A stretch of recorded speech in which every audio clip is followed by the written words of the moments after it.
Welcome to today's First Chesapeake Chat session. I am Emma Holenchek, a member of the 2021 First Chesapeake Alumni Ambassador Cohort sponsored by Booz Allen Hamilton, and I'm here to introduce the First Chesapeake Chat sponsored by Newport News Shipbuilding. I would like to thank this session's sponsor, Newport News Shipbuilding, for making this chat possible. Just some housekeeping.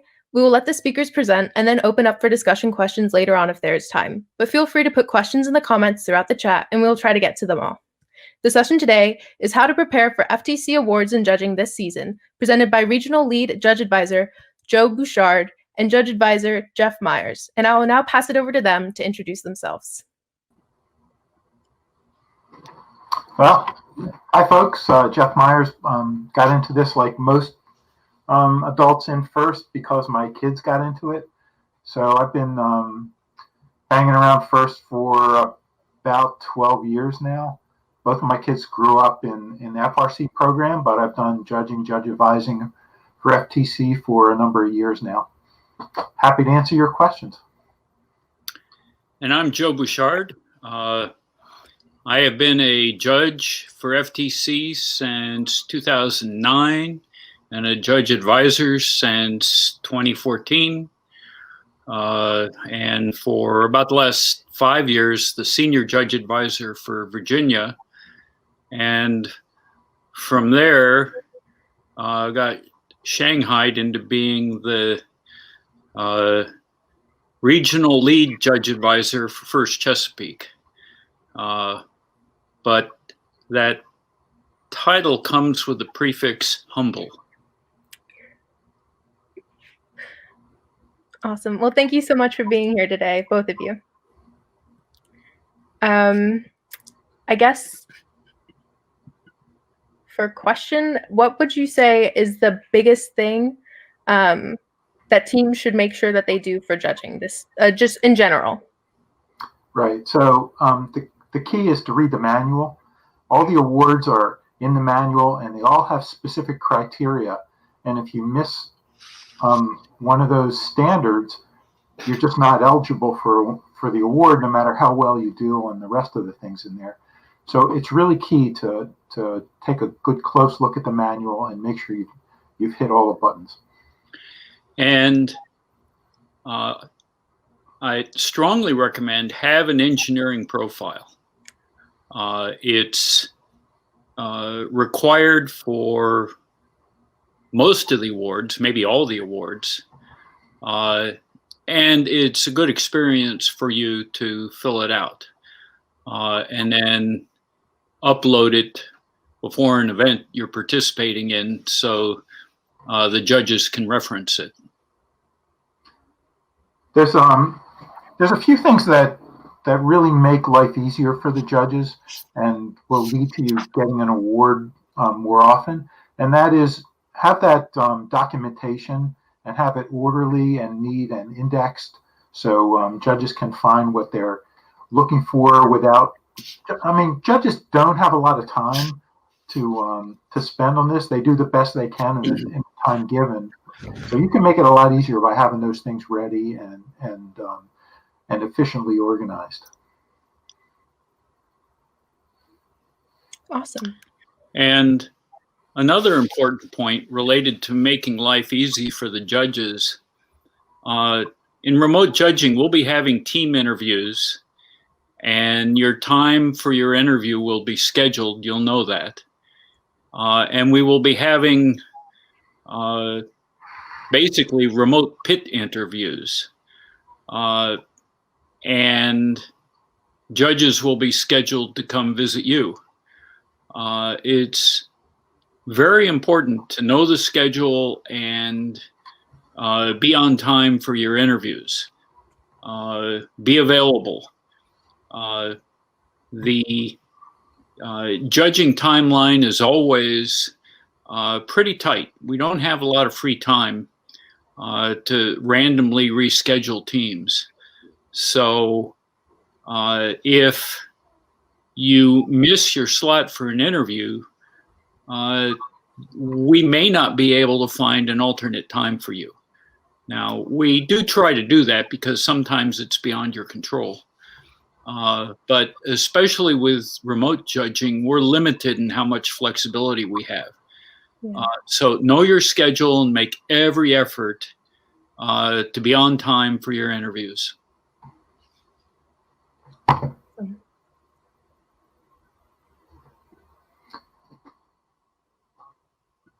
One of the things that judges have had trouble with in the past is when there's multiple teams from the same institution, like a school might have 2 or 3 FTC teams or something else, and it's hard to distinguish sometimes what one team has done from that institution compared to the other teams.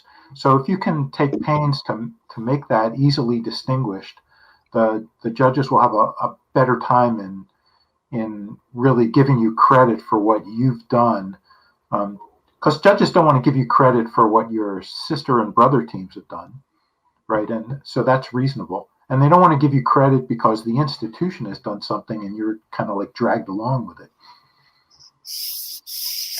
Yeah, that's definitely, especially from the competitions I've been to, and at my school we had a bunch of teams that all competed from it, and so that was definitely a challenge we faced. Do you think that comes down more to the branding, or is it, again, it's a documentation thing? And if so, do you think that fits into the engineering notebook, or would it be like a supplementary thing that we submit with the engineering notebook? Teams are only required to submit an engineering profile. The engineering notebook is optional this season. Yeah. If a team has one, you certainly can upload it along with your profile. Judges are not obligated to look at it. They may look at it if something in your engineering profile piques their curiosity to learn more about your team. But if you read in the game manual the instructions for the engineering profile, you should cover everything your team does within the allotted space in the engineering profile. So if you think you're competitive for the Motivate Award or the Connect Award, be sure to mention in your engineering profile what you did that you think makes you competitive. The judges will use that to help focus their questions in their interviews with you. Keep in mind that there's a strict length limit on the engineering portfolio. It's in the game manual. So when you draft it, be sure to emphasize what's most important, what you most want the judges to know to make you competitive for awards. Also, take a second to think about what are the judges going to conclude if they see identical material from several different teams. How are they going to figure out which of those teams that identical material really goes to? Yeah, that's a very that's very a good point, Jeff. Judges will downplay actions by a team that appear to have been school-wide actions, not something that team did, that the team just tagged along with other teams. Mm-hmm. What they want to see is initiative on the part of your team to do something on its own. So if everything you did was just being part of an effort with other teams at your school, you're not going to get as much credit for that as you would for things you did on your own initiative. That's what judges really want to see, and that's what'll make you stand out in the competition for the Connect and Motivate Awards. Awesome. So does that same kind of ideology apply to people who are like doing collaborative outreach events with other teams outside of their school? Is that another issue where judges might say, well, we're not sure which team this counts for, sort of? Yeah, I think that's a good point. It's up to the team to make it clear to the judges what the team has done. Right. Mhm. Awesome. Okay. Cool.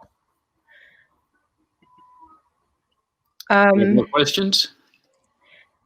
Yeah, if there is, let's see, so documentation is obviously important. Is there any specific interview advice that you would give to teams, as in something that judges look for specifically in the team interviews?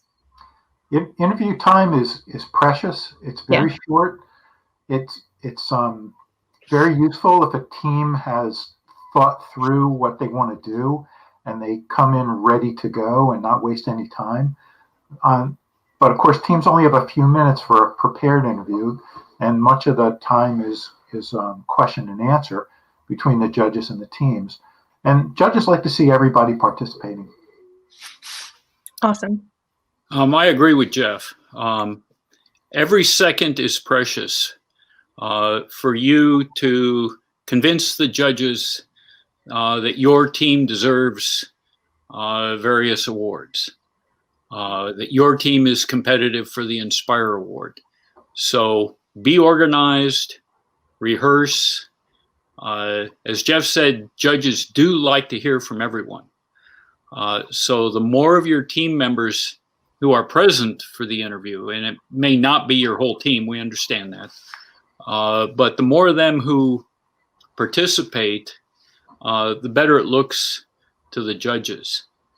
And just as in your engineering portfolio, in your presentation, your prepared presentation for your team interview, think through what you want to emphasize. You need to be able to very quickly introduce your team, but then hit the high points that you feel the judges should know that make you competitive for awards. Awesome. Got a few questions in the chat there. Yeah. So how is it for this year? Well, obviously everything is going to be remote. So what we're envisioning is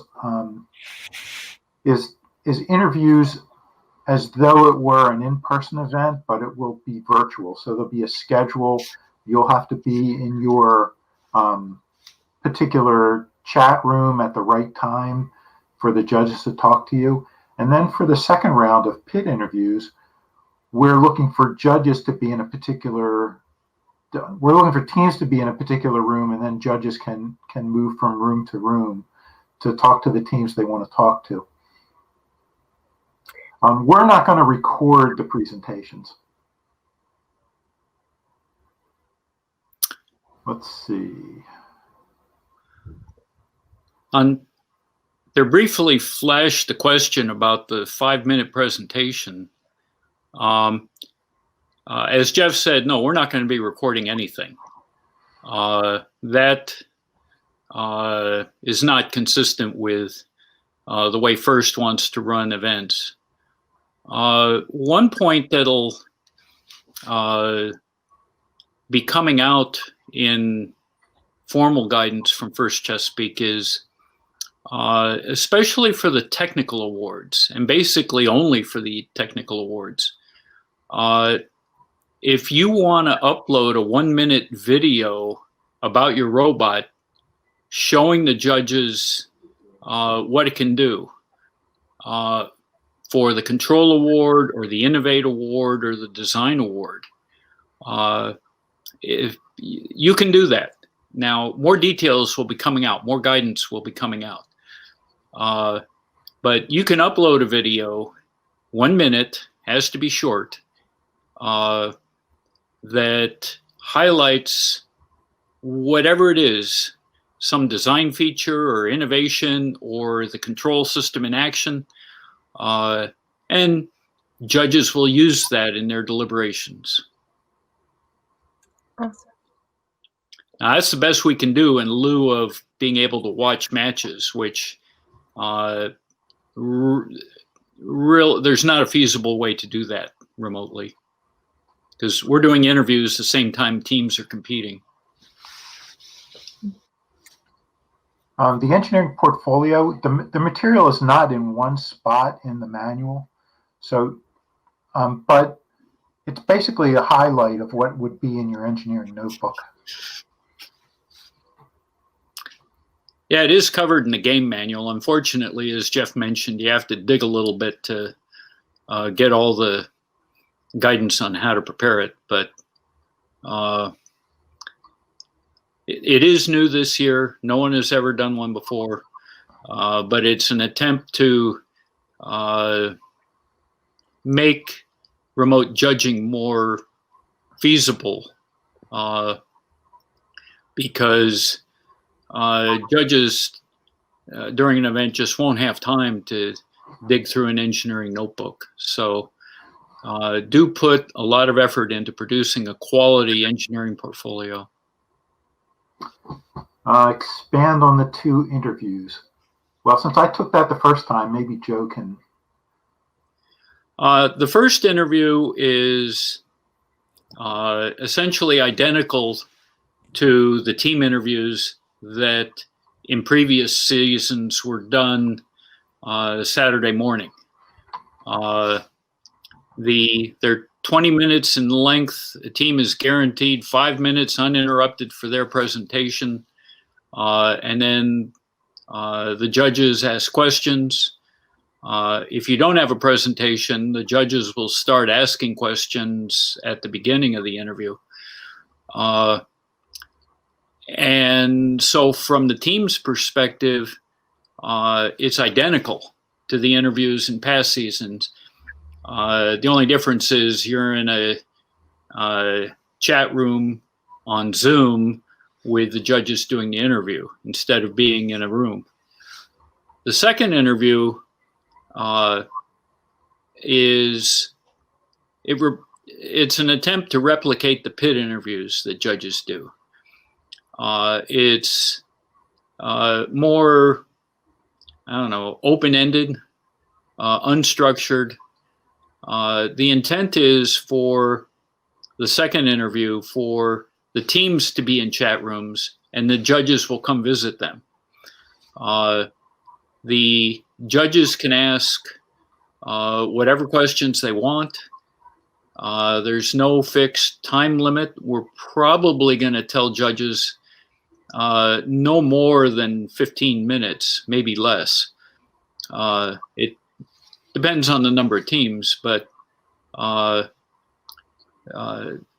depending on the ratio of teams to judges, judges are going to have to get to a lot of chat rooms to see as many teams as they can. And it is our goal to make sure every team gets interviewed a second time. And if we have to constrain the length of the pit interviews to achieve that, we will do that. But that second interview, unstructured, judges ask whatever questions they think they need to ask to learn more about the team and the team's competitiveness for particular awards. So not that different from a regular event, a traditional event. The next question, are there any differences in a way a team will be judged based on robot performance? I think you touched on that already with the optional upload of the technical video, but is there anything else that? Yeah, we don't see a way for judges to spend time watching competition. We're already asking judges to give us a day and a half, where in previous years they gave us a day. So I think this is going to be a year of we're doing the very best we can, but the situation in the world gives us a lot of limitations. So everyone understands, I think this has been put out, but all the teams at an event will be divided basically into 2 cohorts. One one cohort competes on the first day and gets interviewed on the second day. The other cohort gets interviewed on the first day and competes on the second day. And that's really the only practical way to get both the matches and the interviews done in a timely manner during an event.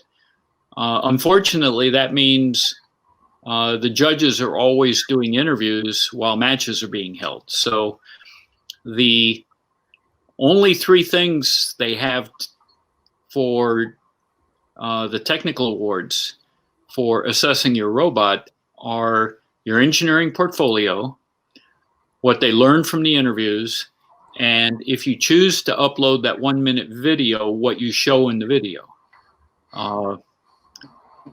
Keep in mind, the most important thing to put in that video is action shots of your robot doing what you say it can do.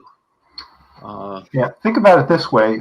If a judge is watching a match, they're watching your robot for a couple of minutes, but there's 4 robots there, and the robots are essentially doing a lot of things over and over. So a 1-minute video should be plenty to show off that feature you want the judges to know.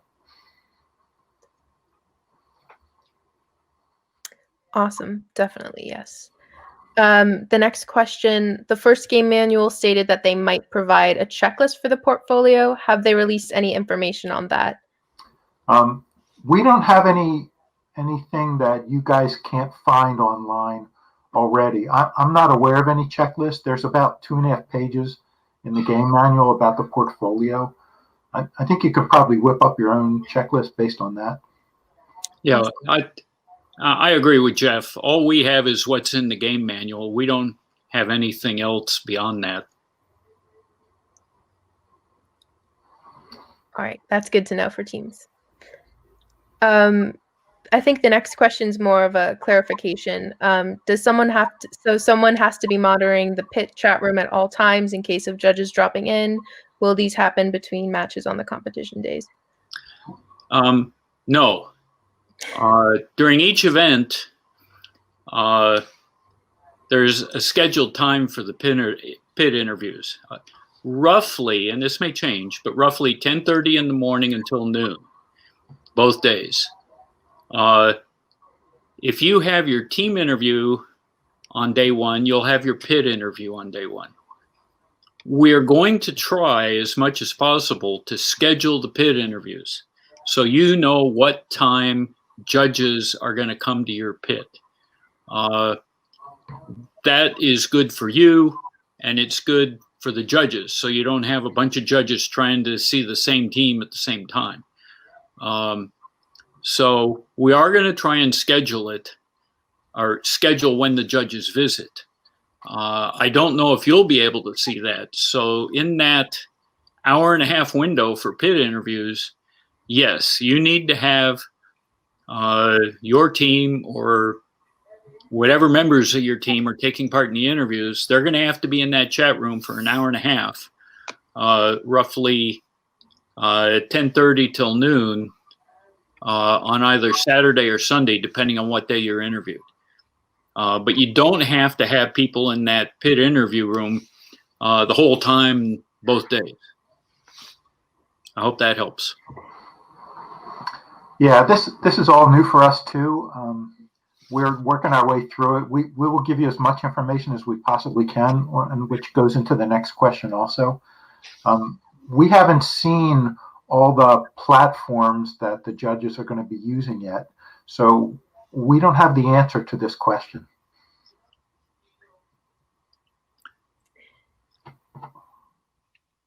Yeah, that'll come out from First Chesapeake once they've made that decision.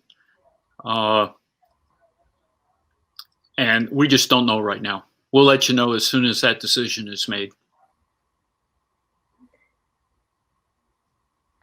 Yeah, there's definitely a lot of unknown out there. And I think teams are very appreciative for the opportunity to have some sort of familiar aspect of the competition. So the virtual interviews and uploading the engineering portfolio will be great aspect.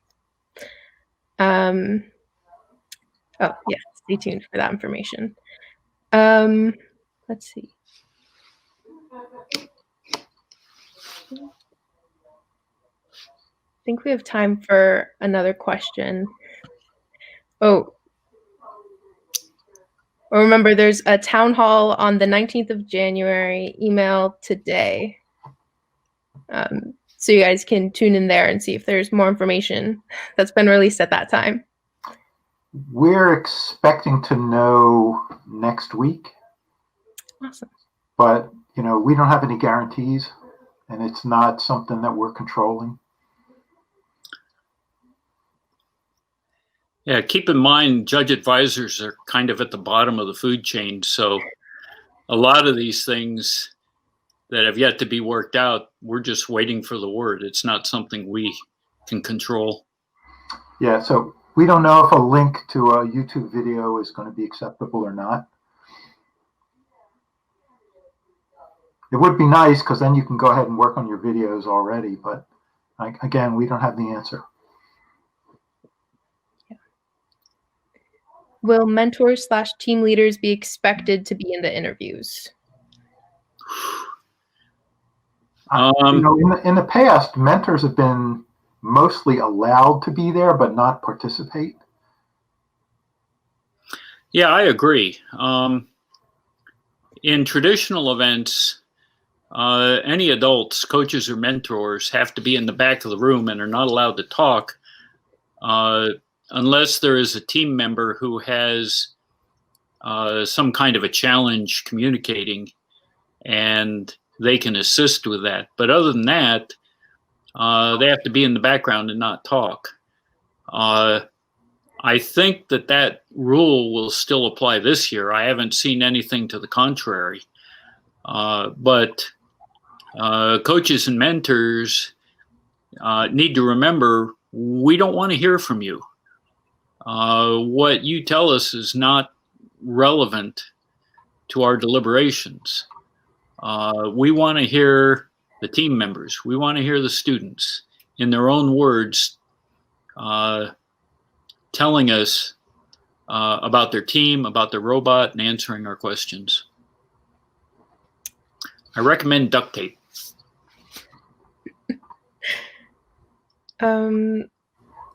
Someone asked, would a Zoom screen share be acceptable for CAD model or other files? But do you know you don't know the specifics on the platform for those interviews yet?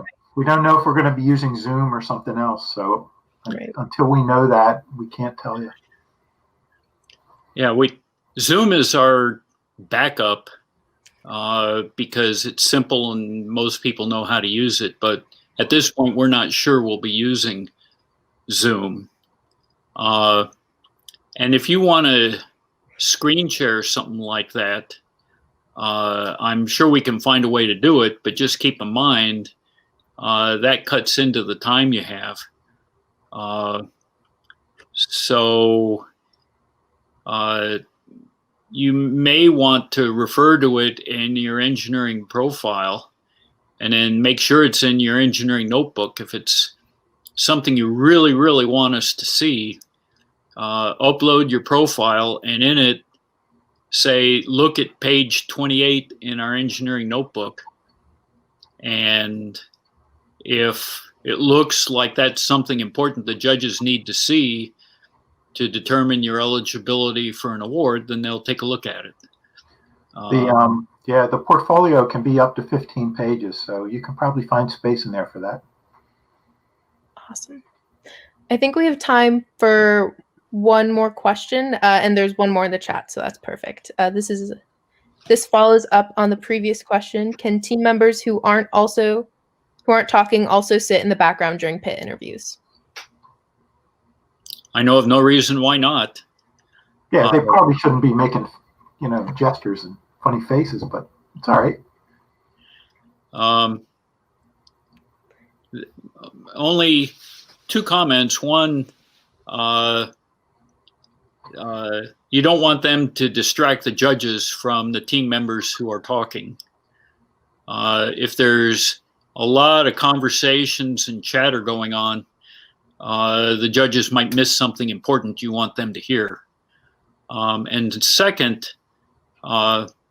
as Jeff and I both mentioned before, judges like to hear from as many teammates as possible, even if it's only one sentence, saying, my name is Joe, I program the operating arm, and something like that, okay? So that we know everyone's actively involved in the team, and it's not just one or two students, or it's not just parents doing all the work. And the more of your team members who speak, the better your team looks. Awesome. All right. Well, I would like to thank both of you guys and thank today's speakers, Jeff Myers and Joe Bouchard, for speaking with us today. You answered a lot of awesome questions, so thank you so much. And I want to again thank today's sponsor, Newport News Shipbuilding, for making this chat possible. We have a short video from them, so please stick around and have a great rest of the day.